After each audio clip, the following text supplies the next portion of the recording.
chers lecteurs et chers consommateurs, aidez-nous et le réseau Plus que Pro à protéger, défendre les droits et les intérêts qui sont les vôtres et ceux de nos chers consommateurs de France et combattre le cancer que constituent ces pseudo-youtubeurs de l'intox et la désinformation.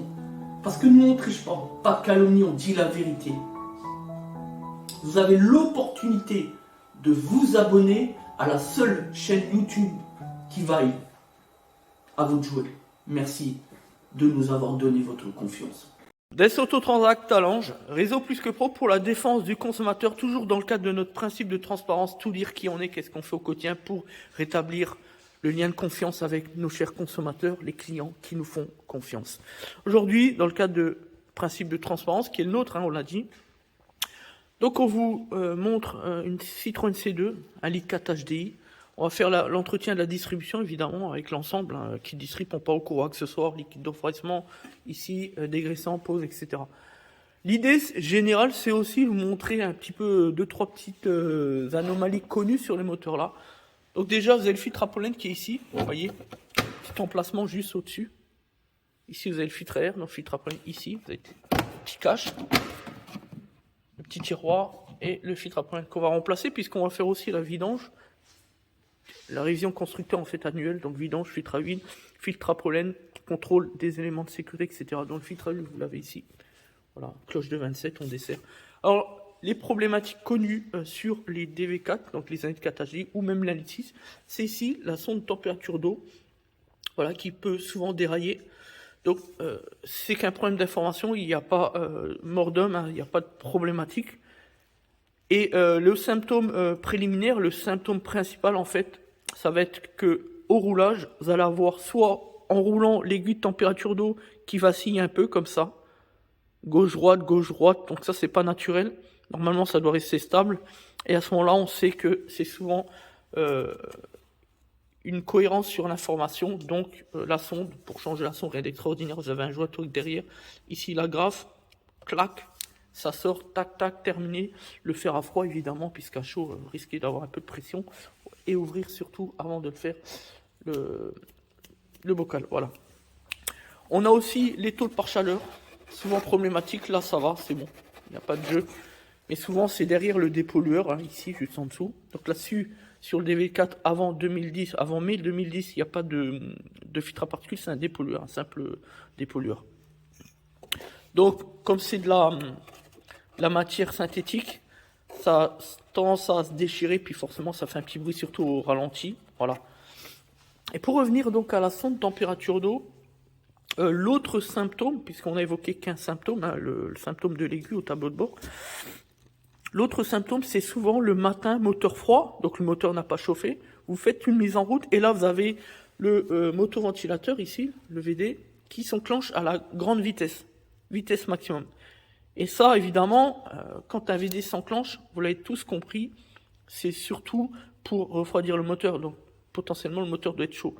Quand il est froid et que ça s'allume, c'est juste parce que l'information est mauvaise. Encore une fois, c'est la sonde ici de température d'eau, voilà, qui doit être remplacée, qui est en défaut, tout simplement. Voilà. Voilà pour les choses connues. Qu'est-ce qu'on peut dire de plus sur le DV4 qui est relativement fiable? Voilà. Il y a pas vraiment de choses. Si, de temps en temps, on peut avoir ici au niveau des barres stables, des biellettes, la biellette ici qui lie le McPherson, donc l'amortisseur, et la barre stabilisatrice, d'où son nom. Donc biellette de barre stable, on a toujours un petit jeu, cloc, cloc, cloc, ça se répercute par un bruit désagréable en roulant, surtout sur les mauvaises routes, les bosses, ça fait un petit cloc, cloc, cloc, cloc, cloc, cloc, cloc, cloc. Rien de grave, pas de mise en jeu de la sécurité de véhicule, mais ça peut être désagréable, c'est vrai que ça fait du bruit, voilà, ça c'est... Bon bref, voilà.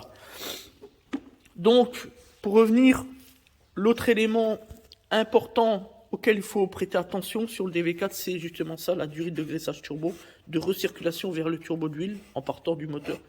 Ça, ici, vous voyez, la corrosion, faire très attention, ça peut lâcher, et là du coup, c'est une belle fuite d'huile, donc il faut faire très attention, forcément. Voilà, c'est à peu près tout. Donc là, on a la petite Carole, la livreuse qui arrive pour nous livrer les pièces, le kit d'isserie, pompe à eau, l'huile, le filtre à huile, le filtre à préliner, etc. Un autre élément de panne connu sur les 1,4 litre, mais là juste les 1,4 litre HDI avant 2010. Non pas après 2010, on sait qu'il y a eu l'évolution des moteurs DV, que ce soit l'1,4 litre ou l'1,6 litre, c'est-à-dire le DV4 ou le DV6.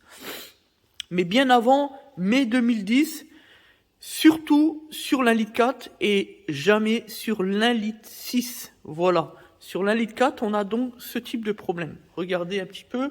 Vous avez de l'huile un petit peu partout. Là, on vient d'ouvrir le cache supérieur pour la courroie de distribution. Et regardez un petit peu, on a vraiment de l'huile, c'est gras. C'est gras partout.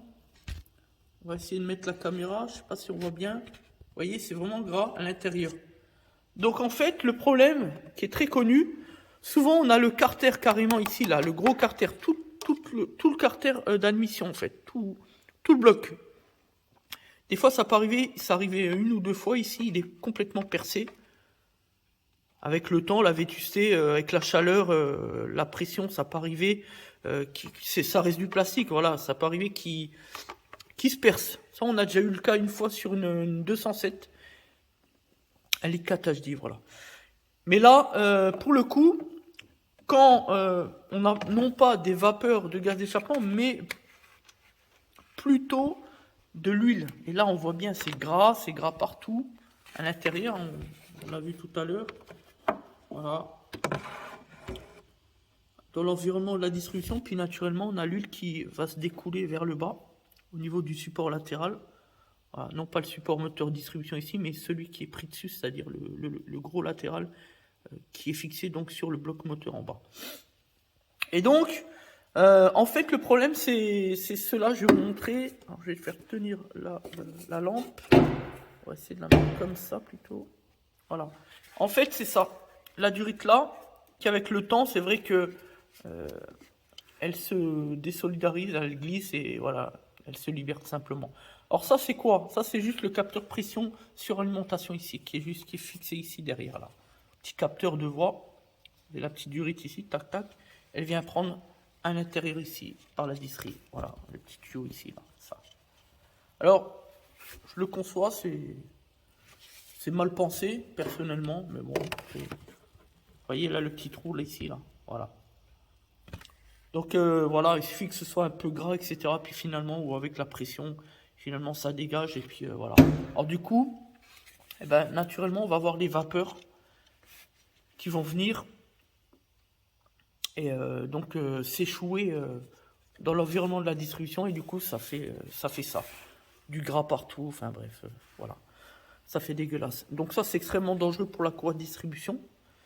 Puisque vous l'avez compris, une courroie de distribution, ça ne doit surtout pas baigner dans l'huile. Donc du coup, on va, dans le cadre des travaux sur l'entretien de la distribution, on va tout déposer, puis bien dégraisser, tout nettoyer et mettre un petit collier rilsant là-dessus. Parce que même si c'est gondolé sans bon état, on va juste couper la partie extérieure là, pour repartir sur une bonne base, et mettre un petit collier rilsant, bien serré, faire attention évidemment que ça ne touche pas la courroie, etc. Enfin bref, faire un bon petit travail de sérieux et professionnel, tout simplement. Voilà. Donc, ben voilà, plus ou moins ce qu'il y a comme souci. Sinon, ça reste un moteur assez fiable. On l'a dit tout à l'heure. Hein, voilà.